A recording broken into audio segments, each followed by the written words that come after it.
Burnt toast! We just got done with set 2 on the Burnt Toast Show. I'm your host, Todd Harrell. I got a co-host with me tonight, the one and only Pope Dave Bell. Dave Hey, Bell hey. on the Zoom. Okay, that was All the way from all the Chicago. way from Chicago, pretending he never lived in Indiana. I don't even know what you're talking about. I don't, well, most of the time, but anyway, um, I want to remind everybody one more time that we're on episode 10, and episode 10 is brought to you by Premier Chiropractic 711. Sorry, brought to you by, yes, I'll Take just do two? that again now. 7113 West Jefferson Boulevard, Fort Wayne, Indiana. I got a lot to think about. I've got a lot on my mind. Premier Chiropractic, 7113 West Jefferson Boulevard, here in Fort Wayne, Indiana. Dr. John McDonald, an affordable walk-in clinic. I recommend them very highly. He's done so much for me. I know he'll do a lot for you. Dr. John, thank you for hosting or for sponsoring the show. Yeah, I'm going to do that again too. Thank you for sponsoring the show, Dr. John McDonald. Sure appreciate you, my brother. Now, we just played 14 songs that were pretty proggy. They were kind of all over the place. You put those together. I sent you a bunch of Mm-hmm. stuff, and hopefully everybody's Yep. following the playlist, and we're going to shame you into following the playlist if not. So you go once again. If you're watching this video, you just click on the Burnt Toast Show channel below the video and go to playlists and bring up playlist 10. And there'll be a break where we did a video. We did our first set video, and now this is our second set video. And here we are. Here we are, floating in the breeze, baby. So let's Well, talk about somebody. Let's talk about, I don't know if we can call him the Rodney Dangerfield of Prague. I don't know if he was even Prague. I think that a lot of people were very confused about who this guy was. I will I think he say, was, I would argue that he might be considered pop fusion, if that could possibly be a thing. yeah. He was very pretentious, but geez, man, who wasn't pretentious?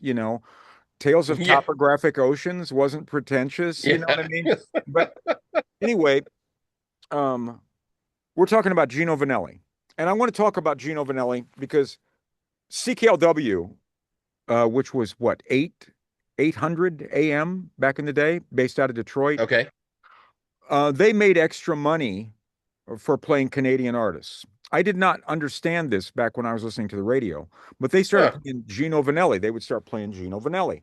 And I thought, well, this is pretty cool. And if you listen to some of that stuff, because of the instrumentation of his first few albums, which were just keyboards and drums, that's the same instrumentation as Stevie Wonder's stuff at that time.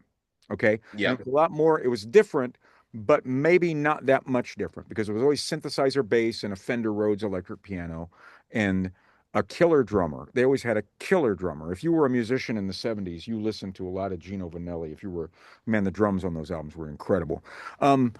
so, um, right from the first album, there were some, if you listen to it now, because I was way into it when I was a kid, I was way into it. And that's one of those things where, I don't know, do you even say that out loud? When I was a kid, man, I was really into Gino Vanelli. You know what I mean? Because there's a certain, I remember, um, if you look at the Rolling Stone record guide, you remember that book, the Rolling Stone record guide? Oh, yeah. It was an orange book. Mm-hmm. Um, I think that the most of his albums got like half a star or less. They really Yeah. hated Gino Vanelli. I mean, my God, they hated Gino Vanelli. And there was a lot of, there's a video out there of him on the Brother to Brother tour doing interpretive dances instead of like regular dances Yeah. with a shirt that Mm-hmm. doesn't fit, that's like tied like right there, like the bare midriff. Yeah. And he's got like a forest. I can't talk, but he's got like a forest of chest hair, like a forest. Yeah. And the I, exploding, he made Pat Metheny look like he had a crew cut. You know what I mean? yeah.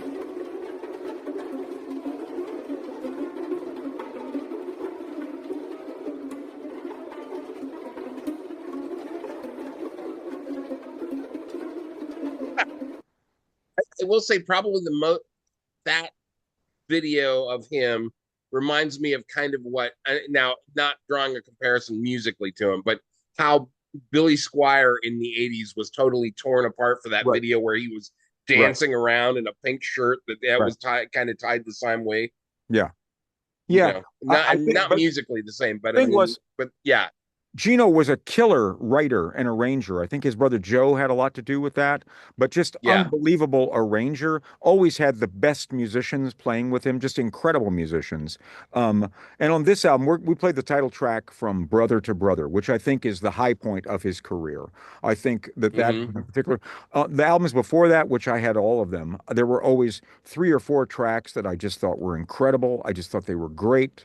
And then there were other songs where I thought, oh, I don't know about that.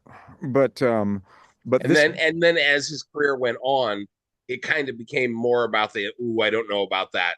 yeah, well, the Late, thing is, man, after there was another album after this called Night Walker that came out in like yeah, 81. And and had this, some great songs on it. oh, dude, it had the same kind of sound. And then after that, he abandoned what I associate with the Gino Vanelli sound. And people do that, people change, but that didn't work for me. The sound of those It, albums, it, the Black Cars is the album you're talking about, and that's the it was the one that next album, to me, yeah, that was the next one after.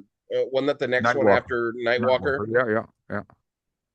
And I think for me, the reason it didn't work is because it tried to mold his sound to what was happening musically, and he should have it shouldn't have done that, in my opinion. It Yeah. should have been organically grown from what he was doing before, but he tried to make a different sound altogether. So I would imagine there was a lot of that's why it pressure. didn't. I would imagine there was a lot of pressure from the record company, knowing what I know about record Yeah, companies in the 80s.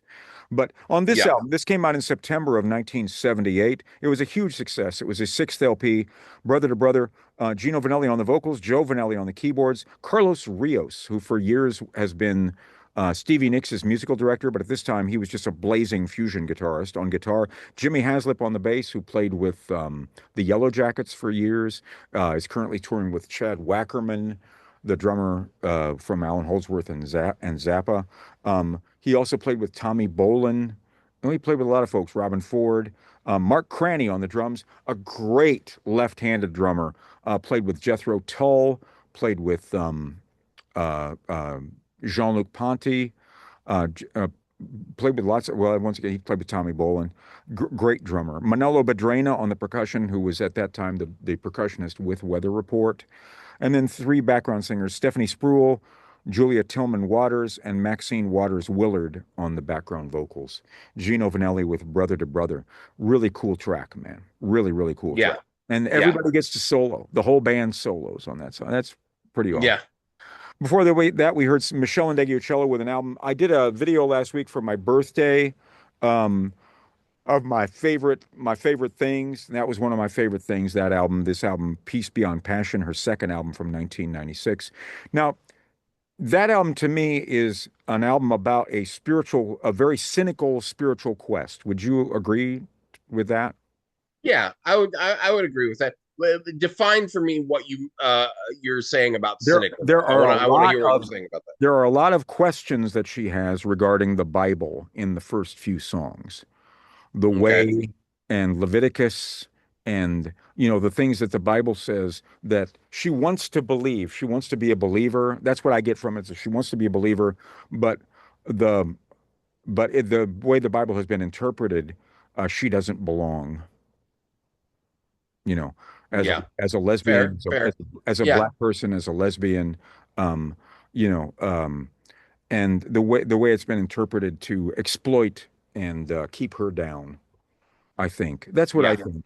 And Yeah. then Yeah. as the Okay. album goes, there's some really beautiful stuff on this, like this song called Ecclesiastes, Free My Heart. Michelle Indegiucello on the vocals, the bass, and the keyboards. David Fuzinski from the Screaming Headless Torsos on the lead guitar. Her regular band, Alan Cato on guitar, Gene Lake on the drums, and Federico Gonzalez Pena on the electric piano. And they were joined by the percussionist Louis Conti, who for a long time has been with James Taylor.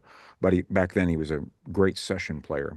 But that was Michelle Indegiucello with Free My Heart. Anything you'd like to add to that? It's a wonderful album. Nope. Okay. It is really I would say her first three albums I think are incredibly solid. And then she did there was a couple that came later that were really amazing, but she's been solid but a little hit and miss at times after those first three I albums would agree with in that. my I opinion. would agree with that. There was an album called Yeah, yeah. Comfort Woman. Comfort Woman. I think it was her fifth album. That was excellent. Yeah, that's when it kind of came back into because she did I what was it like what was the one with the monkey on it with the headphones? Something mixtape. Yeah, that one was Anthropological mixtape. Yeah. yeah, there was a couple songs on there I liked quite a bit, but it was not one of her and then I there didn't was a get that. really I think Stem wasn't Stem in there somewhere and that Yeah, one yeah. was kind of quiet as well. Yeah. Well, Bitter, So, uh, or Bitter Bitter, was the not third Stem. album. Yeah, yeah, Yeah, yeah. Bitter was the third album, and that was the record company leaning on her to do something different. I don't think she wanted to do that, um, Okay, okay. but but boy, those first two albums, the first two albums are just amazing. So, but Oh, anyway, absolutely. before that, we heard Randall Bramlett, who I've played a lot of on the show. This is from a 2001 album called No More Mr. Lucky, and we played a track that Bonnie Raitt has covered called God Was in the Water, a really great tune. Um, we know Randall Bramlett he Mm. was originally with Greg Allman's band, and then he was a member of Sea Level. Do you remember that band, Sea Level, with Chuck Leavell? It Oh came yeah. from the Allman Brothers Band. They did a Hmm. couple of really great albums. He's featured on three of their albums, I believe. The best one being Cats on the Coast from 1977. After that, he was with Steve Winwood for a very long time. But Randall Bramlett on the vocals, the guitar, the keyboards, and a very unusual bass saxophone solo. Davis Causey, who was also with Sea Level on the guitar, Jason Slatton on guitar, Joe Bonadio on the drums, and Michael Rhodes on the bass. Randall Bramlett, God Was in the Water. Really great writer. He's a really great writer. Yes. Absolutely. I mean, even it's across the board. It's not just lyrics, but the music behind each one of those songs. Yeah, Just he's every time I because he puts out so few albums, I always look forward yeah, to when his albums come out. yeah. How many? I think he's got like four albums total. Oh, I don't know. I'm not How sure. many? I'm not sure. Yeah. Okay. I think he's got more than Uh, that. There was one that came out last year, I want to say, that was really good. We played some of that Oh on the yes, radio when we were yes. doing that. I'd Yeah. forgotten about that one. Yeah. Yeah. Before that, we heard Jeff Beck from his first solo LP. That sounds funny to say that his first solo LP was in March of 1975. But before that, he was with a group, but it went from the Jeff Beck group to Beck Bogert and the Peace. And this was the first one Hmm. where he really took the lead and decided that he could do this. He didn't need a vocalist. He could do this himself with his guitar. And he was right. Hmm. The album is called Blow by Blow. We played a Stevie Wonder composition called "'Cause We've Ended as Lovers." It was produced by George Martin. That's a good choice, although he didn't do a lot of Hmm. fusion albums. Jeff Beck on the guitar, really incredible guitar part. Max Middleton, who had been with one of his earlier incarnations of the Jeff Beck group, on the keyboards, Phil Chen on the bass, and Richard Bailey on the drums. "'Cause We've Ended as Lovers." Now, Stevie had written a couple songs for this album.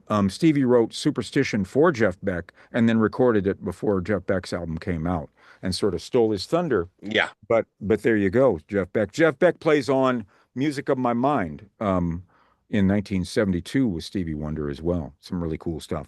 Hmm. Before that, we heard But what? but Go ahead. I'm sorry. I was just gonna say that even though he stole his thunder, his version of Superstition is not anything to forget about. That's a great version of Oh, Superstition. yes, they both That are. Yeah. that It's yeah, just we're yeah, so used to, that yeah. clavinet. Oh, of course. Yeah. Yeah. Before that, we heard one that you picked that maybe you'd like to talk about. Yep. I've got some information here, but the band Camel from their Yep. album called Go ahead. Moon Madness, the British prog band. Then you played a track called Song Within a Song. It was their fourth LP, came out in April of '76. What do we know about Camel? I just Arr, I arr. was into the mood of the song. I Okay, I, all right. I like the mood of the song when I was picking stuff. So Well, you know, they were I big in England. I don't think they ever really sort of took off in no, America. they never really took off here. The keyboard player Peter I, Bardens, I became aware of when he played with Van Morrison. He's on the Moondance. Or no, no, he's not. He's on the Wavelength album from Okay. 79, I want to say 70, just 70 Hmm. or 79. But anyway, that was Andrew Latimer on the guitar, Peter Bardens on the keyboard, Doug Ferguson on the bass and the vocals, and Andy Ward on the drums. Camel from I believe we were talking about that. You were saying how they never really took off over here. I think the only album of theirs that kind of did any kind of numbers over here wasn't it called Snow Goose? Wasn't that the Yep. only one that That was all that instrumental, on all kind of did? instrumental album. Yeah.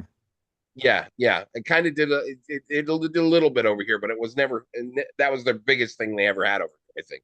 Well, the thing to remember is that prog music was absolutely huge in America for a while. I Oh, mean, it was yeah, very absolutely. influential. And f fusion music and prog music in the middle 70s were just hugely popular. So didn't quite, if you didn't make it, it was your fault. You know, so Well, now, or oversaturation. once again, Because that became the big argument about it later on. It was yeah. oversaturated, so I think that people kind of pulled back from it a little bit. And then when the whole Uh, punk thing kind of took off in 77, yeah. that kind of killed. I mean, that was kind of the antithesis of that on purpose. Before that, we heard Hmm. UK. Now, I do want to talk one more time about this cruise to the edge that was a cruise that they did with prog rock bands that just ended here recently. And I found some videos from that, and that sort of inspired me to start sending you stuff with prog bands Hmm. on it. And one of the bands was Eddie Jobson with some version of UK, with Marco Okay. Miniman, and I'm don't remember who else was in the band, but UK was a band that was started. It was a super group that was started in 1978, um, with this self-titled album, and they had come out of, well, Bill Bruford, the drummer, and John Wetton, the bassist and vocalist, had come out of King Crimson, and Eddie Hmm. Jobson had come out of Jethro Tull and Frank Zappa's band. He's on Zappa in New York. And Alan Holdsworth had come out of what, Tony Williams' Lifetime and Gong and Soft Machine. I don't know if he had played, I don't think he Hmm. had played with Bruford yet. I think that was later with Bruford's band. But widely regarded as one Right. of the great guitarists of all time. We played a track called In the Dead of Night that's an incredible feature for Alan Holdsworth. And just just an incredible track. If you're into prog, that one that tended to light people up a lot. The prog guys Yeah. who were around in '78 talk about that one incessantly. And I remember back in the record store days that was asked for kind of a little bit, but the only way we could get it back then it was as a import. Yeah, I remember that there for a while it was only available as an import. If you tried to track it down, it was kind of hard to get a hold yeah, yeah. of. So So you had to get it right away or not get it at all.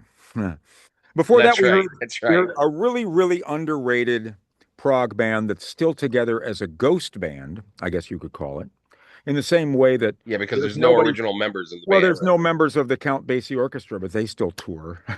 You Yeah, know. that's true. Yeah, That's true. but we played Kansas from their, I think it was their fourth album or fifth album, I think, fifth album. Okay. The Point of No Yeah. Return. They came out in October of '77. We played a track that Kerry Livgren and Steve Walsh wrote about Albert Einstein called Portrait He Knew. Hmm. And those guys were serious. I know I saw them when I was probably 13 or 14, around this time. I saw him on this tour for sure. And I was really blown away. I remember I got into Kansas the same way a lot of other people did from the Left Overture album, which this album followed that. Left Overture had Hmm. Carry On My Wayward Son on it, and it was a huge hit. And this one was bigger, I think, because it had Dust in the Wind. Yeah, I think this was their biggest selling album. Yeah, yeah. But anyway, Uh, Steve Walsh on the lead vocals and the keyboards, Kerry Livgren on the guitars, keyboards, and synthesizers, Robbie Steinhardt on the background vocals and violin, Rich Williams on the guitar, Dave Hope on the bass, and Phil Eachart on the drums. Phil Eachart was still a member of Kansas up until about a year and a half ago, and then he had a heart attack and decided that he wasn't going to do that anymore. I believe he's still involved in management, but I don't think there's anybody. But hmm. this lineup was together for a very long time. The classic lineup was together for a long. Yeah. I think I didn't I saw them a little bit after you. I saw them I think about 1980. I Hmm. think somewhere around there. One of my first concerts I saw Hmm. was Kansas. And I for a long time I considered it one of the best concerts I ever saw. They Yeah. were just really amazing live. Yeah. Yeah. I was kind of blown away by him live.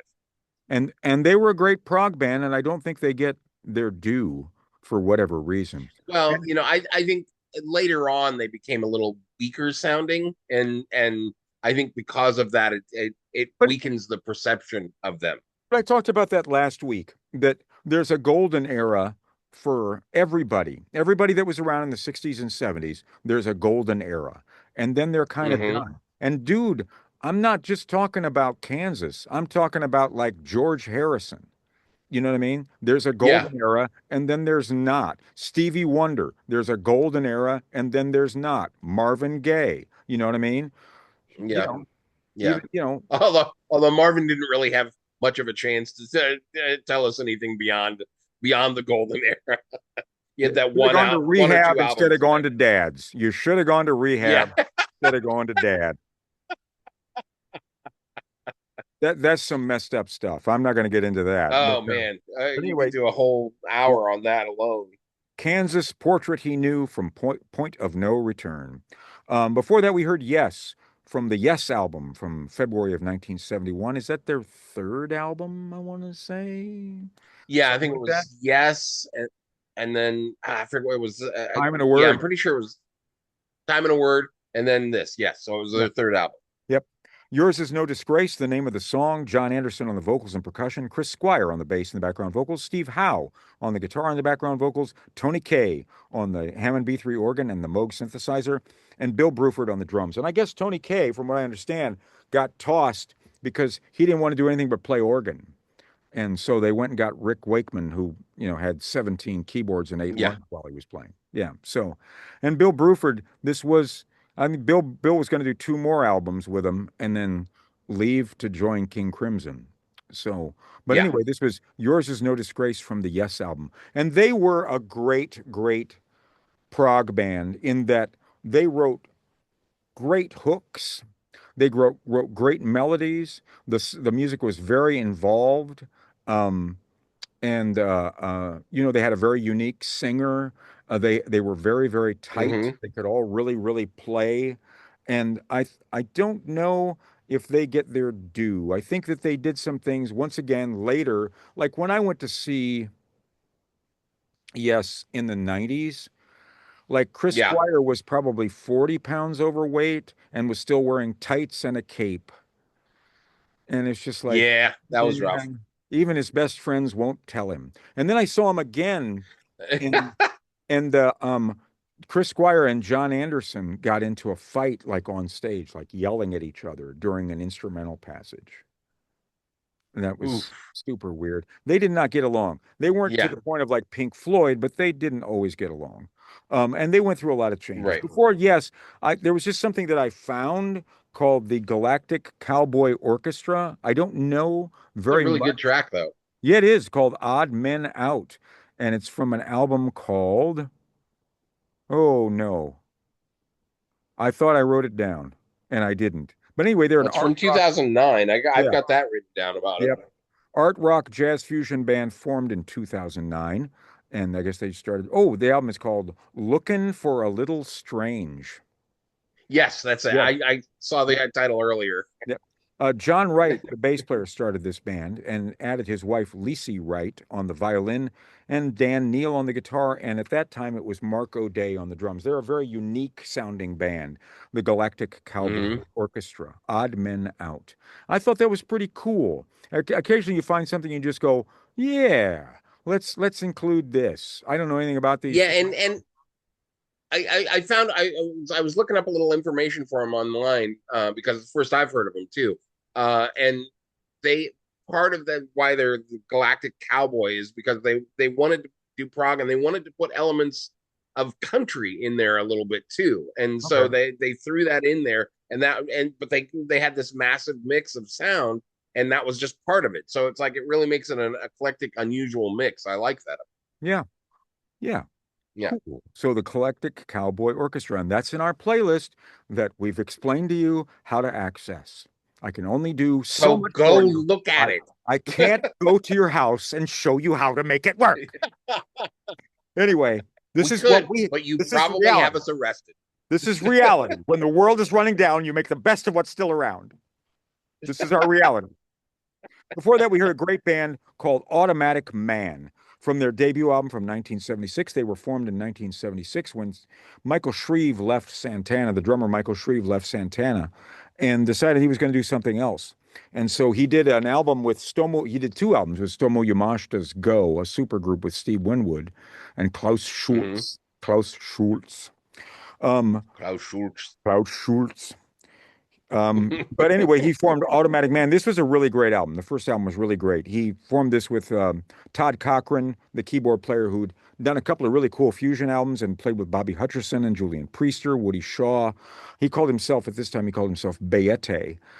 Todd Cochran, he was on keyboards and vocals, Pat Thrall on the guitar, and Donnie Harvey on the bass.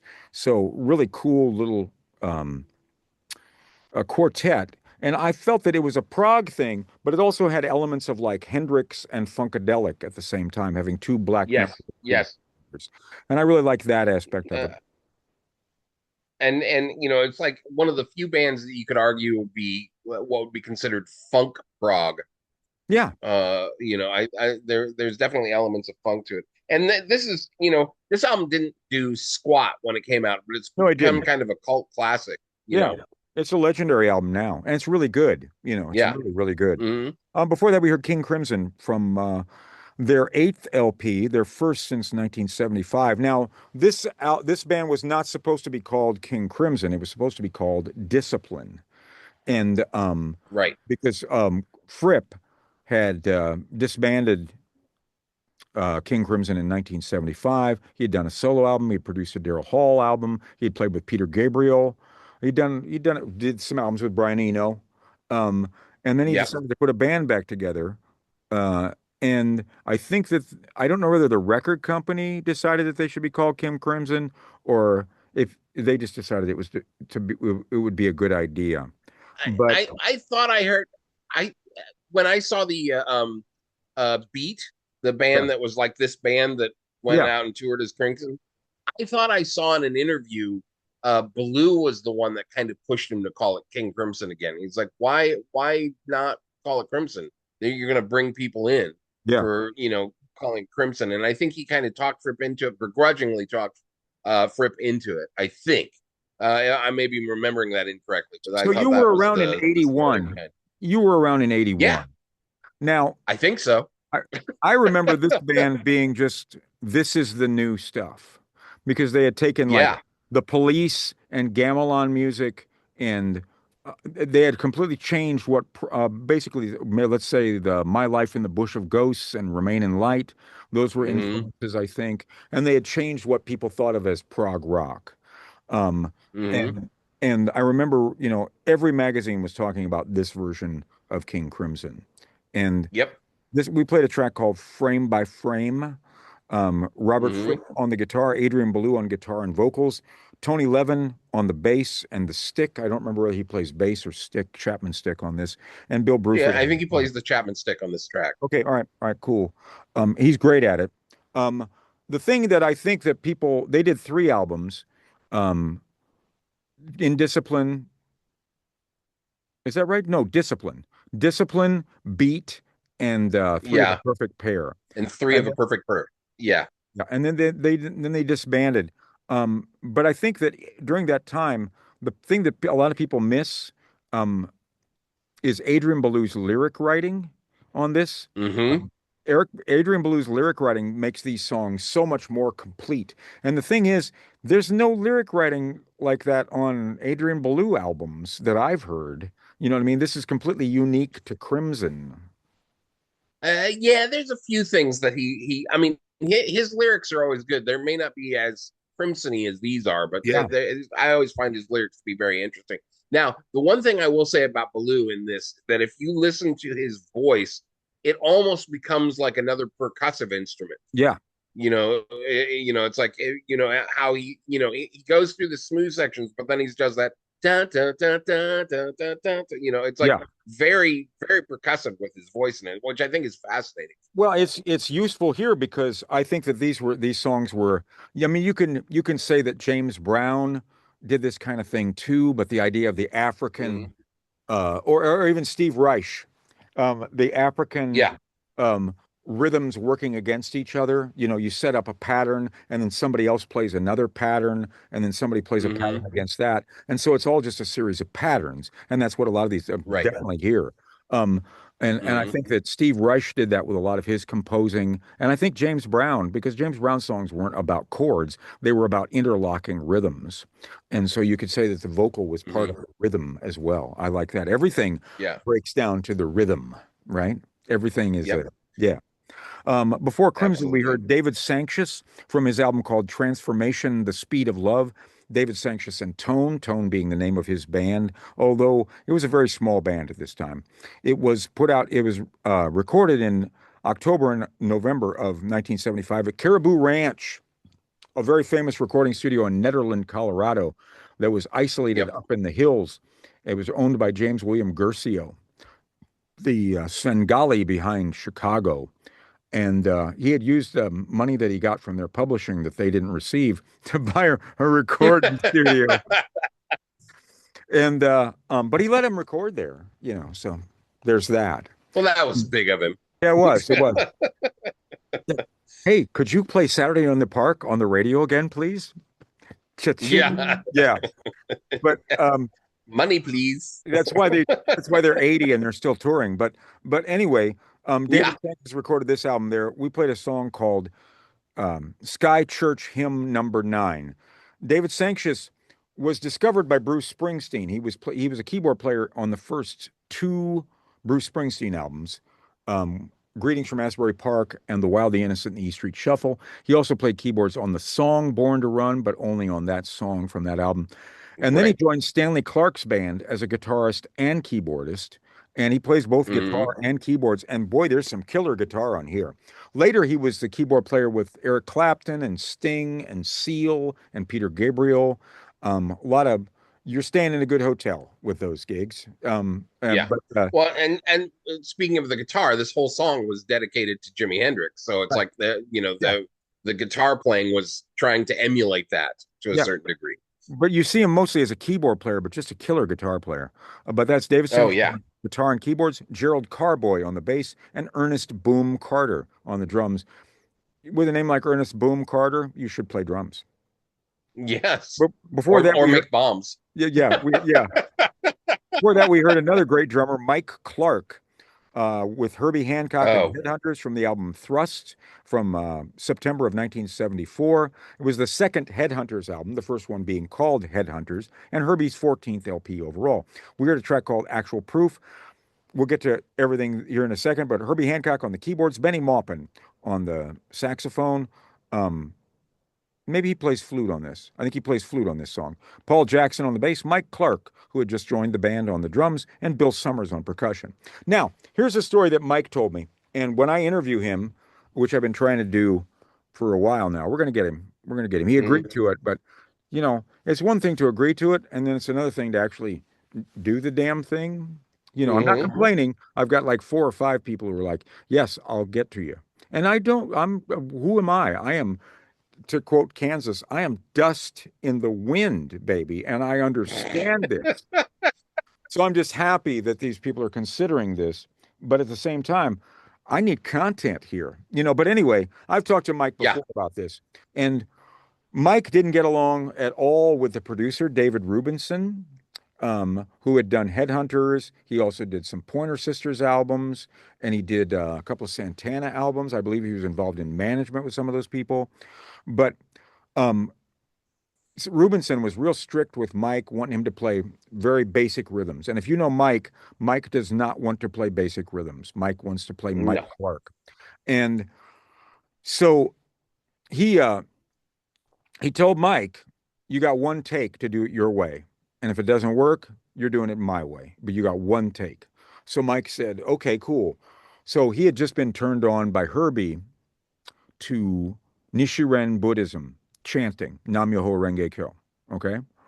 So Mike went out in the hall and chanted. Uh, and he's told me different things. One was just to get, just to nail the track. I'm going to nail the track. Let me nail this track. Another one was, I want to record something that's going to make me immortal, which he also did. So either way, it worked. Hmm. And so Right. Right. Herbie found out that he had chanted to make this successful. And so Herbie called this song Actual Proof because it was actual proof that chanting worked. That sending Yeah. a message to Yeah. the universe, you can get a message back from the universe. And the answer to it was, here is the proof. Right, right. Yes, yes. Yeah. Now, so which really negates any idea that the universe is completely arbitrary, even though it seems that way at times. Boy, does it ever right now. Yeah, baby. Yeah, baby. We started off that set a long time ago with John Scofield from his album called Still Warm from 1986, a track called Techno, Don Grolnick on the keys, Daryl Jones on the bass, and Omar Hakim on the drums. That's right, John Scofield. I guess John Scofield is touring this fall with a killer band, Adam Deitch, Oteil Burbridge, and Larry Goldings doing electric stuff. Oh man, That's a great band, that isn't it? sounds great. No, and I'll Yeah. bet that your community is large enough up there in Chicago that they would actually come to your. I'm gonna have to check Well, out. I'll go to his website and see what if there's any tour dates for Chicago, and they might play old. Nah, I don't think they'd play Old Town School of Folk, but they might. Um, but but anyway, there's plenty they're of touring venues this up fall. I there think for it's that. October, something like that. And I love the fact that John's in his 70s and he's still doing new stuff all the time, doing new stuff. Yep. It's Yep. not just the same old stuff. When you go to see John Scofield, you actually don't have any idea what you're going to get. You know what I mean? Well, You really don't. that's a great lead into this track because it's like this track was this was a '90s track, and he was pulling in all these influences. Not only was it acid jazz, but it was also hip hop and electronic music that was Yeah. going on. He kind of pulled all those influences into this track. And he continued So to do that. He seems to be really good at yeah, all sorts of stuff. I've seen yeah, him with Government Mule, and then I've seen him with a trio playing straight ahead stuff. I've seen him with Miles yep, Davis, just incredible stuff. yep, Um, so Dave, before we get into our third set, um, and I do want to reiterate one more time that this show is sponsored by Premier Chiropractic, 7113 West Jefferson Boulevard, Fort Wayne, Indiana. Dr. John McDonald. Go see Dr. John. He'll take good care of you. What do you want to talk about before we get to the four songs in the third set? Because this is going to be a really, really long show. You know what I mean? So, yeah, what do we need to talk about musically or otherwise that we haven't talked about yet? Because we did a lot of talking, but yeah. Well, I we talked a little bit about this on the phone, and you said we could talk about this on the show. So I'm going to throw it out there. And it would be more of a bi-weekly thing, I think, at this point with what's going on up here. But would anybody who's watching the show be interested in having another show up on this site? yeah, yeah, yeah. Like I am doing another stream. Offshoot. Yeah. I would be on offshoot. I was thinking of calling the other side of toast. Uh, Yeah, the shit that I something hate. along those Yeah, lines. right. The shit because Yeah, yeah, believe it or yeah. not, The shit. I have opinions, and there's a lot of things that I Yeah, just think are turds covered with burning hair. That I yeah. would, Well, yeah. Todd and I disagree on some music. We agree on a lot of stuff, but we do disagree on some stuff.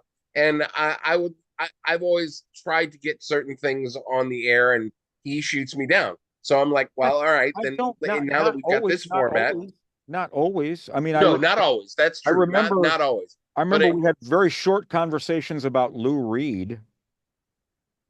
yes, They were very yes. brief. They were Uh, incredibly um, brief because it was just and like, Warren Zevon and How about if we play this Lou Reed track? No. yeah. What about this Lou Reed track? No. No. But it's like there's some things that would not show up on the Burnt Toast show that that I would like to be I would be interested in playing on kind of a separate offshoot show. Now, if there's enough comments that we get from this, I'd really like to do it, but it's like if nobody's going to listen to it or watch it, I'm not that interested in it. So let us know in the comments if you're interested in that. I'd be happy to do an offshoot show. Please, That's please some other address, stuff. yeah, please So address your comments to Dave. Please address your comments to Dave. Hey, Dave, here's what I think. So yeah, So man. anyhow, that's the only thing I've got. If you want And you to, said you're unless you available wanted to talk next about some week. other stuff. You're available next week. Oh yeah, I could be back next week for sure. Let's do Because this it's next week. spring break week up here. Yeah, Yeah, let's do this next week. we can Yeah, do that. I like Yeah, that. yeah, I yeah. like that plan. So, what have you been listening to that's not on the playlist? What was I listening to today? Um,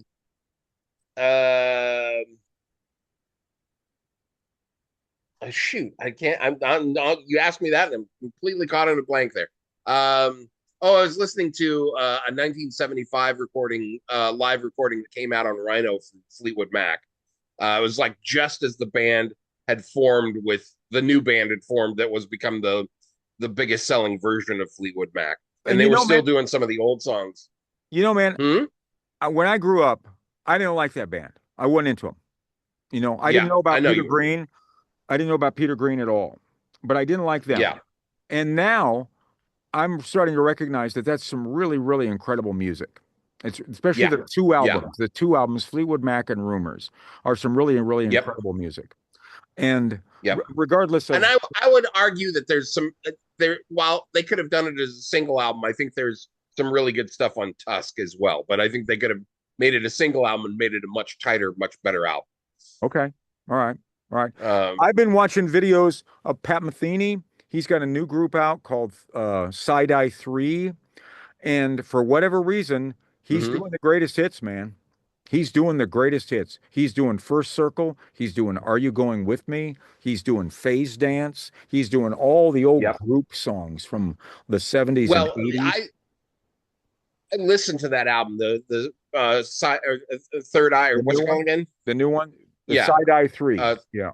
Side Eye 3. I Mhm. listened to that one, and I was actually going to comment on this to you when we were on the phone, but we got sidetracked. It really sounded like old Pat Metheny. I mean, Nothing he wrong got with into that, that man. sound. I mean, I was No, there's nothing completely wrong hung with up that. on And that. you know, I was in the late 70s, especially the ECM stuff. I oh was yeah, totally into that, man. That album called yep, yep, Travels, the live album, Rick Beato talks about Travels all the time. And that's because it's an amazing album. And Pat is yeah, one of the great improvisers of all time, especially when he was with Lyle yep, Mays on the keyboards. Those are some great albums. yep. We ought to think about playing some of that stuff next week. Maybe an old Pat and a newer Pat I'd be or into it, whatever. and yeah, play one of the tracks from the new album as well. I think Yeah, yeah, that would yeah. be that would be something good. So, But I think it's really but cool, yeah, because if I went to see Pat Metheny now when he's in his 70s and he did Are You Going With Me? Because I've seen him do that, right? But not for a hmm, really long time, man. Um, oh yeah, and it would just be so stunning to see him do something like that again. You know yeah, what I mean? yeah. Because it was, Well, if you hear of him in concert, let me know. We'll go see him yeah, together. yeah, I yeah, think it that'd would be be a great. good road trip wherever he's at. Okay, so third set, we've got some stuff that you picked out and Yep. nothing that I picked out, actually. Not Yeah. one Actually, thing. I purposely did that because it's like I put the stuff that most of the stuff. Now I picked some of the stuff from the rest of the set, but you gave me a pretty good set, and then Mhm. I just threw these last four in here because they fit the groove, and I liked how they sounded together. Okay, That's cool. All more right. than anything else. So we've got Snarky Puppy from their album called We Like It Here from 2014. It was an album that was recorded and filmed with a studio audience over 4 nights in the Netherlands because apparently they couldn't get far enough away. But then we played a track called Lingus. Michael League is Hmm. the guy who put together Snarky Puppy. And it was sort of a floating group of players. Featured on this one are Right. Mark Lettieri on guitar, who was later with the Fabulous, or is it the Fabulous Flyers, right?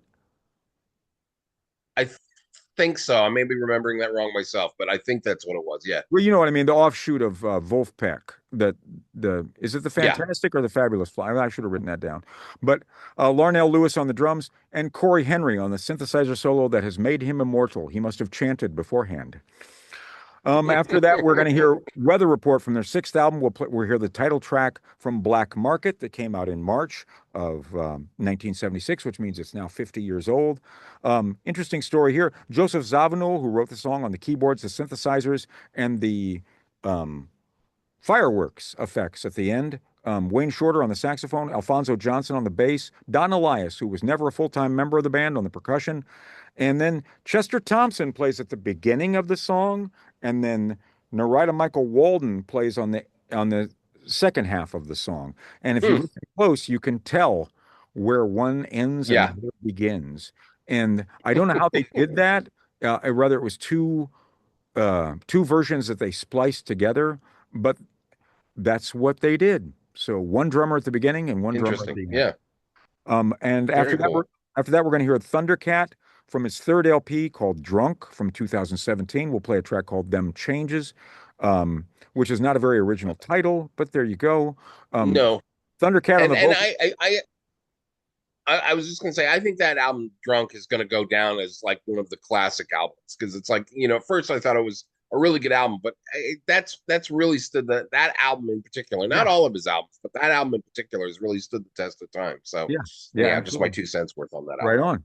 on. Thundercat on the bass and the vocals. Flying Lotus, Stephen Ellison, who calls himself Flying Lotus. On the synthesizer, the mixing and programming.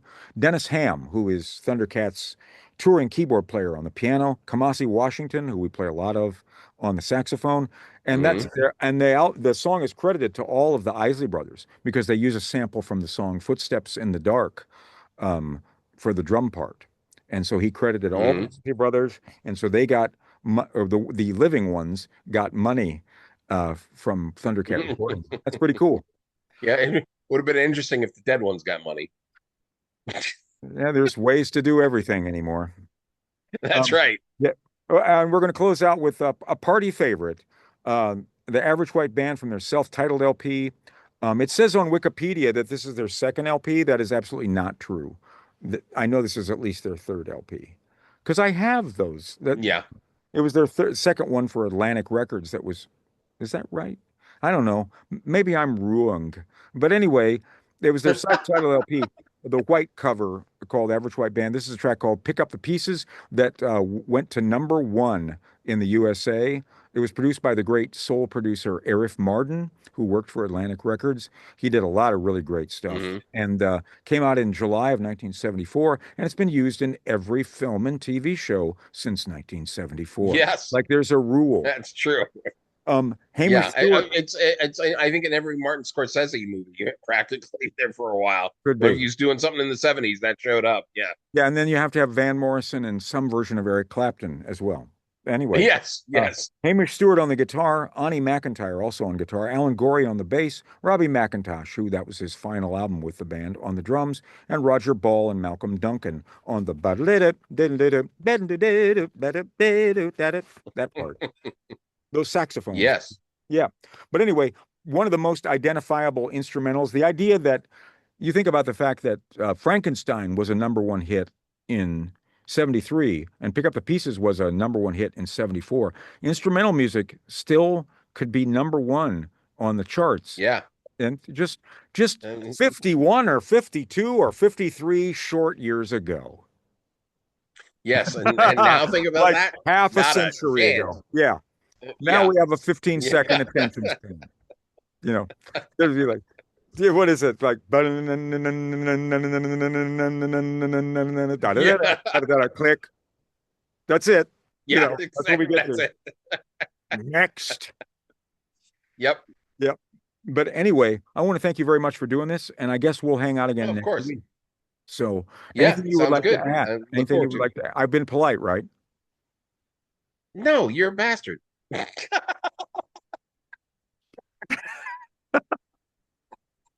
I mean that in the nicest possible way. So I really appreciate you, bud. I really appreciate you, Yeah, I appreciate you too, man. and It's I always a hope good that time. yeah, I hope that we come up with a good show next week too. We better start getting to I'm work sure on we that will. shit right about now. So anyway, I will talk to you soonish. Okay. Yeah, sounds good, man. Thank you, my brother. Bye bye. See you later. Bye. Burnt toast!